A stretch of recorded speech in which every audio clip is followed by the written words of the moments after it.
El techo era el único paisaje que no cambiaba. Un lienzo blanco, impoluto, salpicado de grietas finas como cabellos que se convertían en mapas de lugares a los que ya no podía ir. Los días se desvanecían en una rutina de pitidos monótonos, el olor antiséptico y el sabor metálico de la medicación. Mi cuerpo era una jaula, y mi mente, una prisionera que se asomaba a través de la ventana para ver un mundo que seguía girando sin mí. La vida se había convertido en un eco distante, una melodía que apenas recordaba cómo bailar. Todo empezó con los susurros. Al principio eran como el roce del viento contra el cristal, un murmullo perdido en el silencio pesado de la noche hospitalaria. Los atribuí a la fiebre, a la soledad que se enroscaba en mi pecho como una serpiente fría. Pero los susurros crecieron, se hicieron más nítidos, tejiendo una red de lamentos en la oscuridad. No eran voces claras, sino fragmentos de dolor, un adiós que nunca se dijo, una disculpa ahogada en el último aliento, el miedo a la nada que aguardaba al otro lado. Se lo conté a una enfermera, una mujer de ojos cansados y sonrisa amable. Me dijo que los hospitales viejos tienen sus propios fantasmas, crujidos y corrientes de aire que juegan con la mente. Me dio un calmante extra y me arropó hasta los hombros, pero su amabilidad no pudo acallar las voces. Se convirtieron en mis compañeras de insomnio, un coro indecible que lloraba por vidas interrumpidas. Me tapaba los oídos con la almohada, pero las palabras resonaban dentro de mi cráneo, como si hubieran encontrado un hogar en mi propio vacío. Me sentía cada vez más sola, atrapada entre dos mundos, el de los vivos que no podían oírlos y me miraban con una mezcla de lástima y preocupación, y de esas voces rotas que nadie más parecía percibir. La lucha contra mi enfermedad palidecía ante esta nueva batalla por mi cordura. Me preguntaba si la muerte no sería así, un eco eterno de lo que dejamos sin resolver. Una noche, mientras el pasillo dormía bajo la luz pálida de emergencia, una de las voces se separó del resto. No era un lamento lejano, sino un aliento helado junto a mi oído, tan claro y cercano que me paralizó el corazón, y dijo una sola palabra: mi nombre. El terror es una garra de hielo que te aprieta el pecho y te roba el aire, pero esta vez, bajo el miedo, nació algo nuevo, una extraña calma, una lucidez forjada en innumerables noches de insomnio. Aquella voz, la que había pronunciado mi nombre, no sonaba a amenaza, sonaba a pérdida. Era el eco de un niño llamando a su madre en un pasillo demasiado largo y oscuro. El miedo no se fue, pero dejó de paralizarme. Se convirtió en una corriente eléctrica que me obligaba a actuar. Mis labios, secos y agrietados, se separaron. Mi propia voz fue un susurro tembloroso en el silencio. ¿Quién eres? No esperaba respuesta, pero llegó. No como una voz, sino como una imagen impresa en mi mente. Un pasillo inundado por la luz del sol, una pequeña mano soltando una hoja de papel, y el sonido de unas ruedas de camilla alejándose a toda prisa. El sentimiento no era mío, pero lo sentí como si fuera. La angustia de haber perdido algo irrecuperable. Mi dibujo, susurró la voz junto a mi oído, ahora con una claridad desoladora. Se calló, frío. Una nueva energía me recorrió. Ya no era una prisionera pasiva en esta cama. Tenía un propósito, por pequeño que fuera. Cuando la enfermera de ojos cansados entró con la luz lechosa del amanecer, la agarré del brazo con una fuerza que no sabía que poseía. Su sorpresa se reflejó en su rostro. «Por favor», le supliqué, con la voz rota por la urgencia. «Por favor, mira debajo de mi cama». Ella frunció el ceño, su expresión una mezcla de preocupación y escepticismo. Intentó calmarme, decirme que eran solo sueños, que la medicación era fuerte, pero yo no la solté. Le describí el dibujo, el sol con cara sonriente, la familia de monigotes cogida de la mano. Lo describí con la certeza de quien lo ha visto 1000 veces. Su resistencia se desmoronó ante mi convicción. Con un suspiro de resignación, se arrodilló junto a la cama y deslizó la mano por el suelo frío y polvoriento. El tiempo se detuvo. El único sonido era el de su respiración y el latido de mi propio corazón, martillando contra mis costillas. Sus dedos rozaron algo. Lo sacó a la luz. Era una hoja de papel amarillenta, doblada y frágil por el paso de los años. La desdobló con cuidado. Allí estaba. El sol, la familia, exactamente como lo había visto en mi mente. La enfermera me miró, con los ojos muy abiertos, sin encontrar palabras. Y entonces lo sentí. Un suspiro, no de aire, sino de pura paz, que recorrió la habitación como una brisa cálida. La voz del niño se desvaneció, no abruptamente, sino como una nota musical que se apaga suavemente en la distancia. Por primera vez en meses, El coro de lamento se atenuó, retrocediendo a un murmullo casi imperceptible.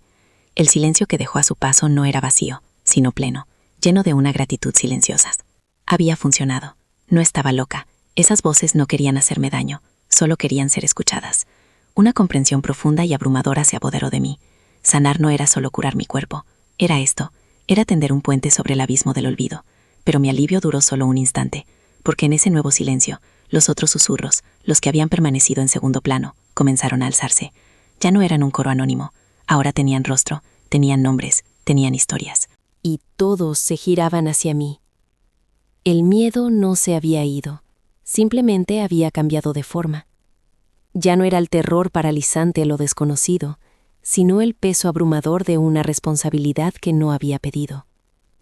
El coro de lamento se había convertido en un enjambre de súplicas individuales, cada una tirando de un hilo de mi conciencia, amenazando con deshilacharme por completo. Cerrar los ojos ya no servía de nada. Las historias se proyectaban en la oscuridad de mis párpados, rostros desdibujados por el tiempo, manos que buscaban otras manos en la nada, palabras que morían en gargantas silenciosas. Comprendí que no podía luchar contra una marea de fantasmas, solo podía aprender a nadar. Mi primera decisión consciente fue dejar de resistirme. En lugar de taparme los oídos, abrí mi mente. Me concentré, buscando una sola voz en el tumulto, la más clara, la más insistente. Era la de un hombre mayor. Su susurro olía a tabaco rancio y a arrepentimiento. Repetía un nombre una y otra vez, Clara, y hablaba de una caja de madera guardada en el fondo de un armario. Una carta de Cira. Una carta que nunca envió. Cuando Elena, la enfermera, vino a tomarme la atención, ya no la agarré con la desesperación de una náufraga. La miré con una calma que la descolocó. Su nombre era Antonio Rojas, le dije. Estuvo en esta misma habitación hace una década. Y necesito que encuentres a su hija, Clara. La expresión de Elena pasó de la sorpresa a la incredulidad, pero la sombra del dibujo encontrado aún persistía en su memoria. Le di los detalles que el susurro de Antonio me había regalado. La dirección de una vieja casa con un rosal junto a la puerta, la descripción de la caja de madera de sándalo, el contenido de una carta que pedía un perdón que ya no podía ser escuchado. Elena no dijo nada. Se limitó a terminar su trabajo y salió de la habitación. Durante 2 días, el silencio de los vivos fue casi tan ensordecedor como el murmullo de los muertos. Antonio seguía susurrando. Su pena era una manta fría sobre mí. Empecé a dudar. Quizá había cruzado la línea. Quizá solo había arrastrado a una buena mujer a mi propia locura. Pero a la tercera mañana, Elena entró con el alba.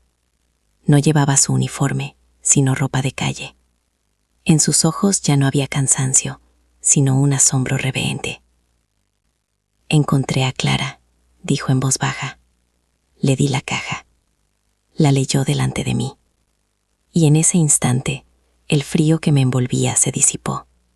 El susurro de Antonio se convirtió en un susurro cálido. Un agradecimiento que no necesitaba palabras. Y luego, nada. Silencio. Paz. Elena se sentó al borde de mi cama. Y por primera vez, no me vio como a una paciente, sino como algo que no podía comprender. ¿Cómo? Fue lo único que preguntó. No lo sé, respondí con sinceridad. Solo escucho. Ese fue el principio. Mi habitación se transformó. El hospital dejó de ser una jaula para convertirse en un confesionario a caballo entre 2 mundos. Elena se convirtió en mis manos y mis pies, mi investigadora en el mundo de los vivos. Juntas nos convertimos en tejedoras de finales, remendando los desgarros que la muerte había dejado atrás. Hubo una joven violinista que nos guió hasta ese instrumento, olvidado en una casa de empeños, para que su hermano pequeño pudiera heredarlo. Hubo una madre que solo quería que su hijo, ahora un hombre adulto, supiera que su último pensamiento fue para él. Cada voz que se apagaba en paz Era una pequeña luz que se encendía dentro de mí. Mi enfermedad seguía ahí, un recordatorio constante de mi propia fragilidad. Pero ya no era el centro de mi existencia. Había encontrado un propósito en los ecos de los demás. Poco a poco, el coro incesante fue menguando. La paz que ofrecía a otros empezaba a echar raíces en mi propio espíritu. Aprendí que el miedo a la muerte no era más que el miedo a dejar las cosas sin hacer, las palabras sin decir.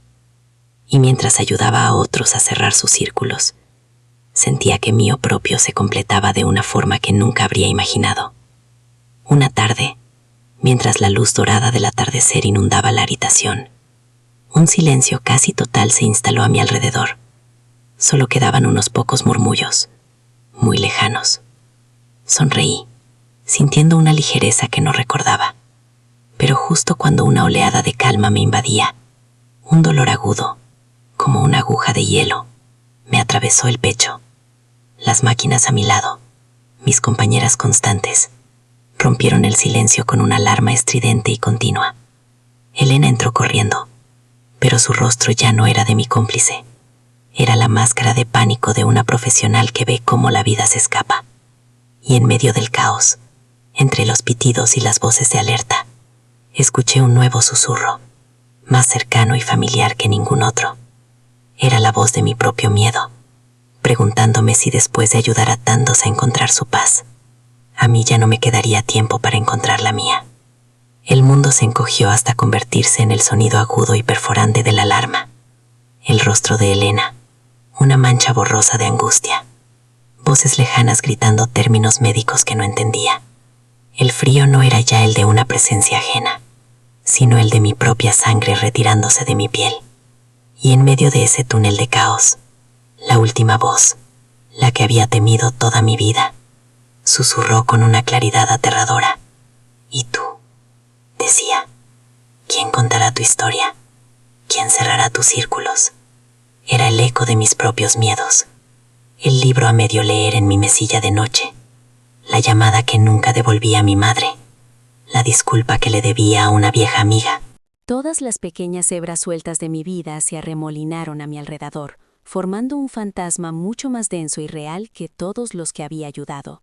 La ironía era tan cruel como un bisturí. Había sido la tejedora de finales para todos menos para mí. Pero en ese abismo, en el borde mismo de la nada, algo que había aprendido de ellos se aferró a mí. No se lucha contra un eco, se le escucha. En lugar de luchar por respirar, respiré hondo y dejé que la oscuridad me envolviera. Y le respondí a mi miedo, no con palabras, sino con un sentimiento, con una entrega total. Mi historia es esta, pensé. Este momento, estas vidas que toqué, este puente que construí. Si este es el final, que así sea. No hay nada más que decir. Y entonces, el milagro no fue un estruendo, sino un susurro. El pitido ensordecedor no se detuvo, pero cambió de ritmo. La urgencia frenética se transformó en una cadencia lenta y estable. Abrí los ojos. El caos en la habitación se había congelado. Elena me miraba, con las lágrimas corriendo por su rostro, pero su expresión ya no era de pánico, sino de un asombro que rayaba en lo sagrado. La aguja de hielo en mi pecho se había derretido, dejando tras de sí una calidez que se extendió por todo mi cuerpo. Semanas después, el sol no era un simple dibujo en un papel amarillento, sino una caricia real en mi rostro. Salí por las puertas del hospital, no como una superviviente que había vencido a la muerte, sino como alguien que había hecho las paces con la vida. Los susurros se habían ido, no porque los muertos hubieran callado, sino porque yo había aprendido su idioma, el lenguaje del perdón, de la aceptación, del amor que perdura más allá del último aliento. Ya no oigo sus voces, pero siento su paz en el silencio. Me enseñaron que cada vida es una historia que anhela ser escuchada, y que los fantasmas no son los que se han ido, sino las palabras que nunca nos atrevimos a pronunciar. Descubrí que sanar no era reparar un cuerpo roto, sino remendar las conexiones invisibles que nos unen a todos, vivos y muertos. La vida no es una batalla contra el final, sino una danza con el tiempo que se nos ha concedido, y el miedo solo es una sombra que se proyecta cuando damos la espalda a la luz. Todos llevamos dentro nuestros propios ecos, nuestros propios arrepentimientos susurrando en las noches de insomnio. No podemos acallarlos, solo podemos aprender a escucharlos, a honrarlos y a dejar que nos guíen. Porque al final, la única voz que de verdad importa es la que nos enseña a vivir sin miedo a nuestro propio silencio.